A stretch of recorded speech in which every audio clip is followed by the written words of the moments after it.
Hi everyone, आज हम लोग एक्सरसाइज 7.1 का क्वेश्चन नंबर 13 to 18 को सॉल्व करेंगे। देखो, तो ये हमारा क्वेश्चन नंबर 13 हम लोग बोर्ड पे लिखे हुए हैं। देखो कि यहाँ पे x-1 के x-1 तुम्हारा डिवाइड में है और ये कोई पॉलिनॉमियल दिया हुआ है। जब तुम्हारा x-1 डिवाइड में, जाहिर सी बात है तुम इसको डिवाइड करो, लेकिन अब यहाँ पर डिवीजन ऑफ पॉलिनॉमियल का कॉन्सेप्ट अप्लाई होता है कि तुम कैसे डिवाइड करोगे, पहले उसको सीखो। तो x-1 को डिवाइड करना x³ minus x square plus x-1 से। देखो, तो जो तुम इसको मल्टीप्लाई करोगे x-1 से, तुम क्या मल्टीप्लाई करोगे? मल्टीप्लाई ये करना है ताकि x³ जो तुम्हारा x-1 है वो कुछ ऐसा क्वांटिटी मल्टीप्लाई करना है कि जो x-1 है तुम्हारा x³ में चेंज कर जाए, मतलब कि जो x है x³ में चेंज कर जाए। अब पॉसिबिलिटी ऐसा हो कि जो 1 है वो एक्स स्क्वायर में चेंज कर। अब तुम कैसे x जो है x³ में चेंज करेगी? तब तुम एक्स स्क्वायर से मल्टीप्लाई करोगे x-1 में, तो जाहिर सी बात है वो जो x है वो x³ में चेंज करेगा। तो हम लोग एक्स स्क्वायर से मल्टीप्लाई करते हैं। देखो तो क्या होगा, x³ माइनस एक्स स्क्वायर। अब यहाँ पर डिवीजन में क्या होता है, सॉरी घटता है, माइनस माइनस प्लस हो जाएगा, ये भी कैंसिल। अभी प्लस x-1 नीचे आएगा। अब है कि इसको काटना, ये कैसे कटेगा? जब तुम +1 से मल्टीप्लाई करोगे x-1 में तो कितना आएगा? x-1 ही आएगा।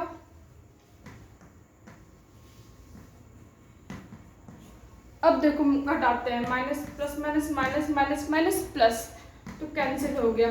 तो पॉलिनॉमियल का क्या आंसर आ रहा है? x³ + 1 डिवाइड करके आ रहा है आंसर x³ + 1।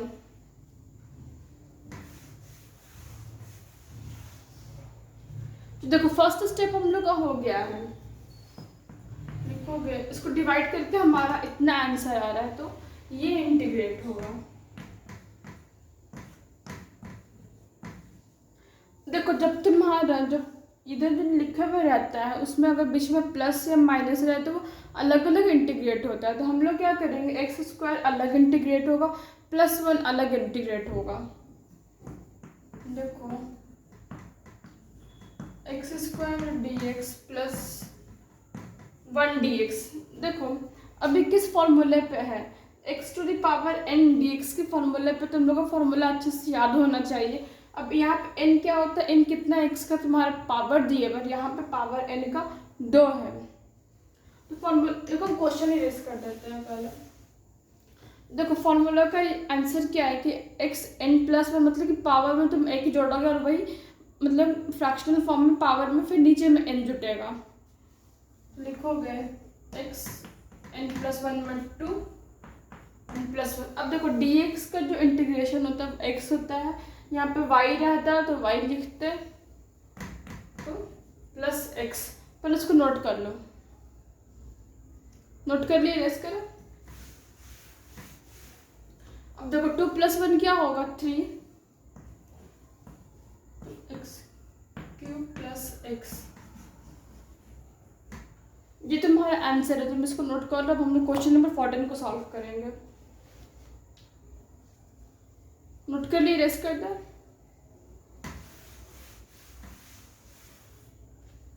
देखो क्वेश्चन नंबर 14 इंटीग्रेशन है 1 - x √x dx। देखो तुमको ये चीज़ पता होगा, जब ब्रैकेट के बाहर कोई नंबर रहता है तो मैं उसको ब्रैकेट के अंदर सभी नंबर से मल्टीप्लाई करता हूँ। तो यहाँ क्या है, ब्रैकेट के बाहर तुम्हारा √x है, तुम √x क्या करोगे? 1 से भी मल्टीप्लाई होगा और x से भी मल्टीप्लाई होगा। मल्टीप्लाई करता है x माइनस x√x dx। अब देखो बीच में क्या है, माइनस का साइन है, तो जाहिर सी बात है ये अलग अलग इंटीग्रेट होगा। तो उसको लिखो, सॉरी √x है ना, √x dx minus x dx। देखो अब रूट का वैल्यू क्या होता है, रूट का वैल्यू तुम्हारा 1/2 होता है।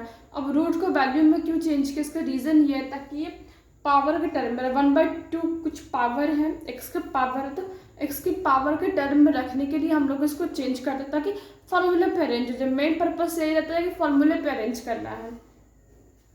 देखो हम क्वेश्चन यूज कर रहे हैं, देखो तो एक्स का क्या वैल्यू होगा 1/2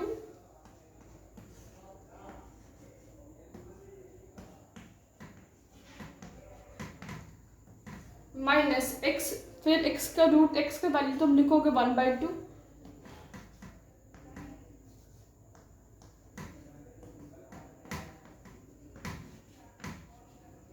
तुम दोनों स्टेप नोट कर लो, पहले नोट कर लिए, रेस कर दे। देखो अभी किस पे अरेंज है कि x to the power n, n की जगह पे 1/2 है, उसका फॉर्मूला क्या होता है xn+1/n+1, तो उसको लिख सॉल्व करते हैं xn+1/n+1। देखो अब यहाँ पे जब कुछ पावर नहीं रहता है तो हम लोग 1 कंसिडर करते हैं, ठीक है। अब यहाँ पे क्या दोनों का बेस सेम 1/x का पावर 1/2 है और x का पावर 1 है, तो बेस सेम है तो क्या होता है पावर मल्टीप्लाई हो जाता है। हम लोग अब इसको एक टर्म पे रख रहे हैं, तो अलग अलग फार्मूला हम लोग को ये नहीं ना करता x.x का पावर कुछ नहीं कहता, हम लोग का फार्मूला कहता है कि x to the power something, तो मतलब एक x रहे उसका पावर कुछ रहे, इसलिए हम एक x की टर्म में इसको लिख रहे हैं x1+1/2 dx। नोट कर लिए, रेस कर, देखो नीचे लिख देता है, तो क्या होगा x, देखो अब यहाँ पर 2 LCM लोगे, अब 2 डिवाइड होगा 2 से 1 बचेगा, और फिर 1 × 2 2 हो जाएगा। देखो अब LCM करने तक तो आता है, उतना हम डिटेल में नहीं जा रहे हैं। यहाँ पे भी 1+2/2, अब यहाँ पे होगा x, देखो वही चीज जाएगा 2 + 1 3 हो जाएगा 3/2 dx, ठीक है। इरेज कर ऊपर वाला तुम नोट कर लो, पहले इरेज कर दे।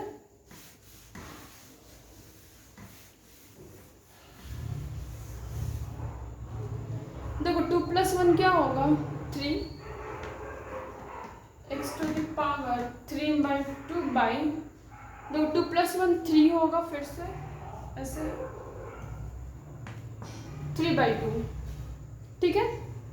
देखो अब ये क्या, अब ये सेम उसी फॉर्मूले पे x to the power n dx के फॉर्मूले पे है, तो क्या लिखते हो xn+1 x 3/2 + 1/n+1, ठीक है। तुम इसको लास्ट स्टेप तुम नोट कर लो,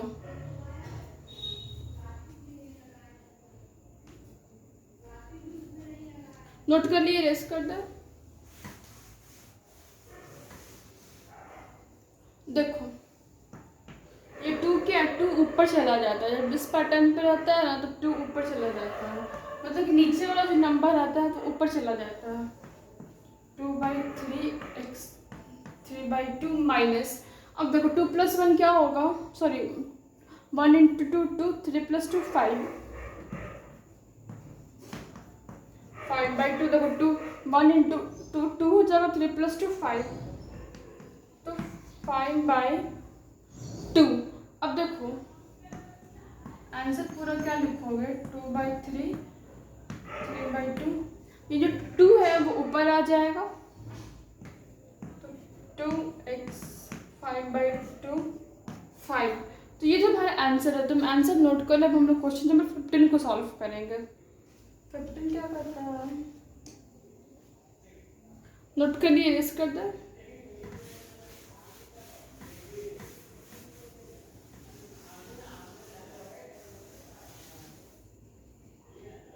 देखो question number 15,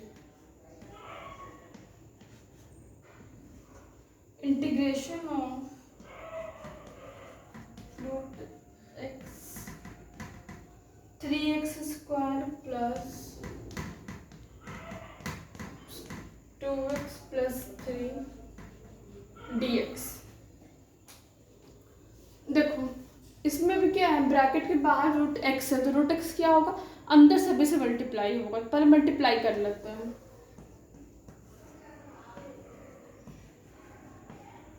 3x² dot root X D X.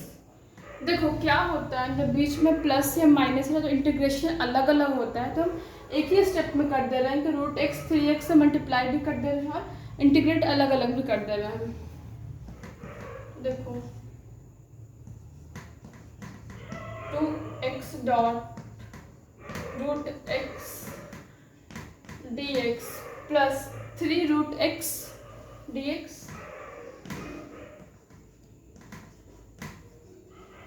देखो अब तुम क्या करोगे, अब जो रूट का वैल्यू क्या होता है, रूट का वैल्यू 1/2 होता है, तो हम लोग रूट का वैल्यू 1/2 लिखेंगे, क्योंकि हम लोग को क्या करना है कि x का एक ही वैल्यू रहना चाहिए ताकि इस फॉर्मूले पे आ जाए। x⁴n के फॉर्मूले पे इसको एडजस्ट करना रहता है, तो लिखोगे।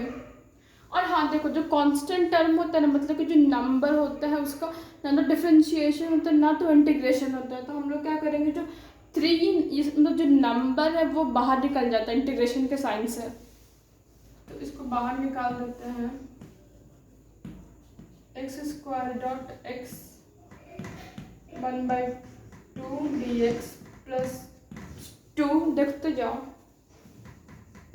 x dot x 1/2 dx plus 3x 1/2 dx। ठीक है, तुम इसको नोट कर लो, पहले हम क्वेश्चन रिलीज कर देते हैं। नोट कर लिए। देखो अब क्या, दोनों का बेस क्या, दोनों का बेस सेम है, तो क्या करोगे, जो पावर होता है वो ऐड होता है, बेस सेम है तो पावर ऐड होगा, तो 1/2 + 2 होगा, तो लिखोगे x 1/2 + 2 dx प्लस 2x 1। देखो यहाँ पे कुछ नहीं है तो पावर हम लोग 1 कंसिडर करते हैं, ठीक है, तो 1 + 1/2 dx प्लस 3x का पावर 1/2 dx। तो नीचे को 2 स्टेप नोट कर लिए होगा, मैं रेस कर दे।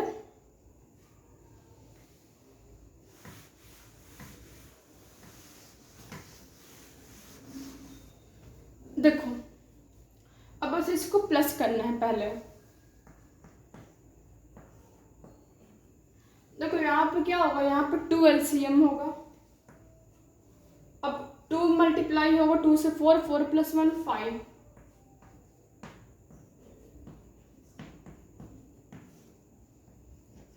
देखो यहाँ पे भी क्या होगा, यहाँ पे 2 LCM होगा, अब 2 मल्टीप्लाई होगा 1 से 2 बचेगा, 2 फिर डिवाइड होगा 2 से 1। अब देखो 3x 1/2 dx, ठीक है। अब ये सब किस फॉर्मूले पे अरेंज है, ये सब वही है कि x⁴n, n की जगह पे 5/2 है, n dx। देखो x⁴n dx के फॉर्मूले पे बस इसको उस पर लिख देना है। तो फॉर्मूला क्या कहता है, देखो फॉर्मूला क्या कहता है कि x⁴n + 1, n की जगह पे यहाँ पे क्या है 5/2, x⁴ 5/2 + 1/n + 1, n + 1, ठीक है। देखो आगे 2 + 1 क्या होगा 3, हम लिख देते हैं यहीं पर, फिर 2। देखो यहाँ पे इनके जगह पर क्या है, पावर क्या है 3/2, तो x n + 1 n की जगह पर 3/2 + 1/3/2 + 1। अब देखो फिर से वही, x का पावर क्या है 1/2, तो n + 1 1/2 + 1 होगा बाय, ठीक है। नोट करो, पहले नोट कर लिए, रेस कर दो ऊपर वाला।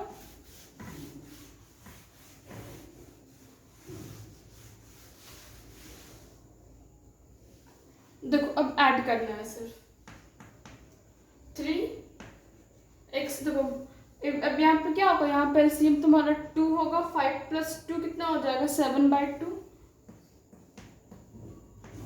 यहाँ पे भी सेम होगा 7/2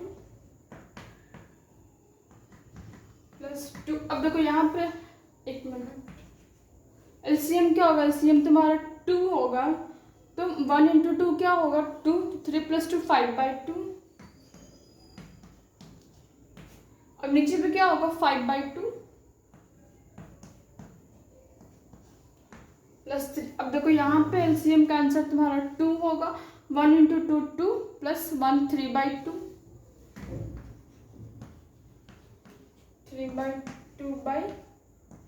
3/2 ठीक है।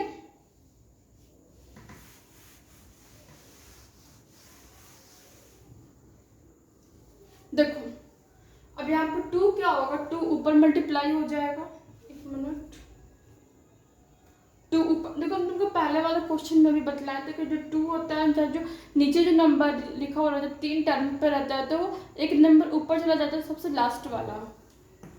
तो 6x 7/2 प्लस, अब देखो 2 जाएगा ऊपर, 2 × 2 क्या होगा 4x 5/2 प्लस, अब देखो 2 ऊपर जाएगा तो क्या होगा 6/3, 3 कैंसिल हो जा रहा है, डायरेक्ट कर देता है 2x 3/2। तो तुम आंसर नोट कर लो पहले।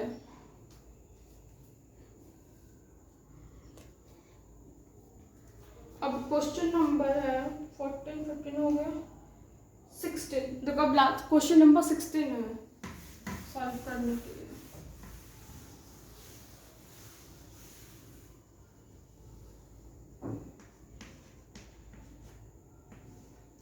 देखो क्वेश्चन नंबर 16 क्या कहता है, 2x -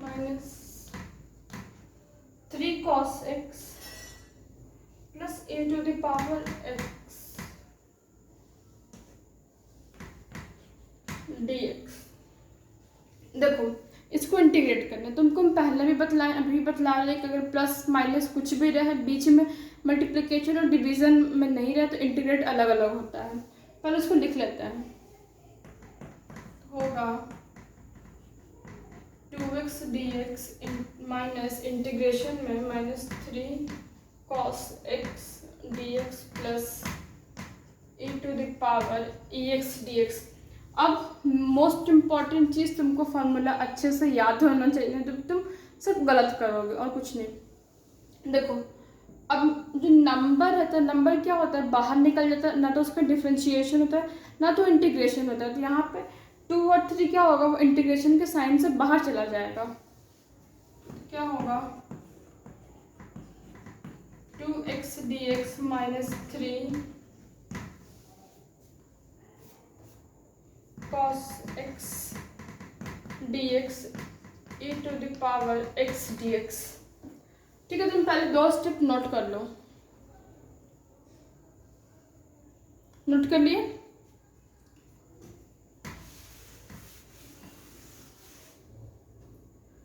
देखो क्या होगा, अभी किस फार्मूले पे, फर्स्ट वाला देखो, फर्स्ट इंटीग्रेशन किस फार्मूले पे, x⁴n dx पे। लेकिन n क्या है समझ में नहीं आ रहा। देखो जब कुछ नहीं रहता है तो तुम पावर 1 कंसिडर करते हो, चाहे वो नीचे हो चाहे ऊपर में हो, चाहे फ्रैक्शनल फॉर्म में चाहे पावर के टर्म में हो। तो क्या होगा x⁴n dx, उसका फार्मूला क्या होता है xn+1, उसको लिखते हैं बाई n+1, तो 2n+1 1+1/1+1 -3। अब देखो cos x का जो इंटीग्रेशन का जो फॉर्मूला होता है वो sin x होता है, तो यहाँ पे क्या लिखोगे -3 sin x dx प्लस, अब e⁴x का जो इंटीग्रेशन होता है वो e⁴x ही होता है।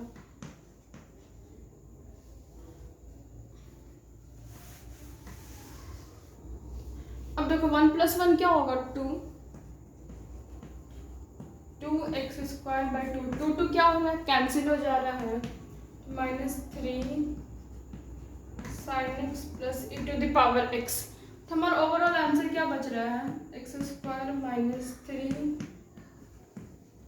Sign X plus e to the power X. तो ये हमारा ओवरऑल आंसर बच रहा है, तुम इसको नोट कर लो पहले। फिर हम लोग क्वेश्चन नंबर 15 16 हो गया ना, 17 है ना, अब हम लोग क्वेश्चन नंबर 17 को सॉल्व करेंगे। नोट कर लिए, रेस कर दे।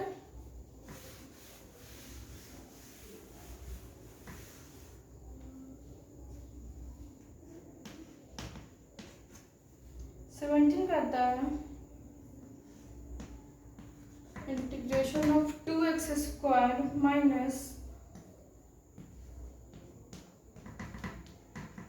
3 sin x plus 5 root x dx। देखो ये हमारा क्वेश्चन है, तो देखो हम तुमको बतला रहे हैं कि प्लस से हम माइनस रहे हैं, तो इंटीग्रेशन जो होता है वो अलग अलग होता है, अलग अलग इंटीग्रेट करोगे। तो लिखते हैं 2x² dx इंटीग्रेशन में minus 3 sin x dx plus 5 root x dx। ठीक है, देखो ये क्वेश्चन है। अब समझो फिर से कि जब नंबर रहता है उसका ना तो डिफरेंशिएशन होता है ना तो इंटीग्रेशन होता है, तो वो इंटीग्रेशन के साइन से बाहर निकल जाता है। तो हम लोग क्या करेंगे, यहाँ पे जो नंबर है उसको पहले बाहर निकाल लेंगे।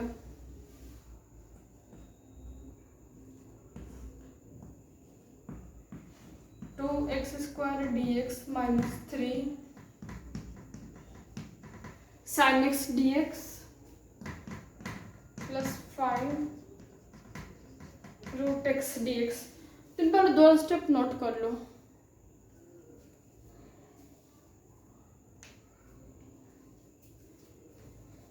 नोट कर दिए, रेस कर दे। देखो अब क्या है, किस फॉर्मूले पे, पहला वाला नोटिस करो, x to the power n dx के फॉर्मूले पे n का वैल्यू क्या, n का वैल्यू 2 है, तो क्या लिखोगे x n+1, 2+1 चला जाएगा, फिर n+1 नीचे में n+1 x n+1 by n+1। अब देखो साइन एक्स का जो इंटीग्रेशन होता है ना वो माइनस कॉस एक्स होता है, तो -3 माइनस कॉस एक्स प्लस 5। अब फिर से वही चीज़ करोगे, रूट का जो वैल्यू होता है 1/2 तुम उसको तोड़ोगे, मतलब रूट का वैल्यू तुम 1/2 लिखोगे ताकि तुम x to the power n dx के फॉर्मूले पे वो अरेंज हो जाए।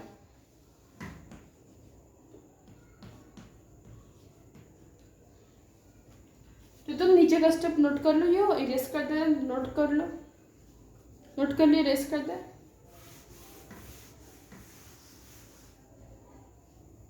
देखो अब क्या होगा, 2+1 3, 2+1 3, तो 2x³ बाई 3।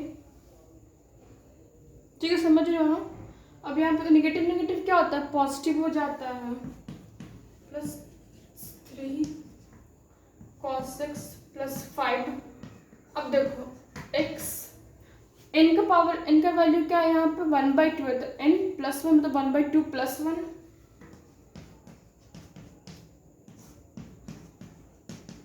बाई 1/2 + 1। देखो 2x³ by 3 plus 3 cos x plus 5, 2 + 1 क्या होगा 3, 3/2 3/2 3/2, तो क्या हो जाएगा। अब देखो 2 क्या ऊपर चला जाएगा, तुम पहले इसको नोट कर लो, नोट कर लिए, रेस कर दो।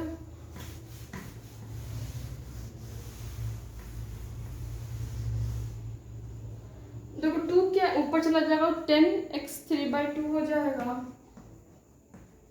2x³ by 3 plus 3 cos x 10x 3/2/3। तो देखो ये तुम्हारा ओवरऑल आंसर है, इसको प्लीज़ नोट कर लो। आज यहीं पे छोड़ देते हैं, अगर समझ में आए तो प्लीज़ सब्सक्राइब कर देना।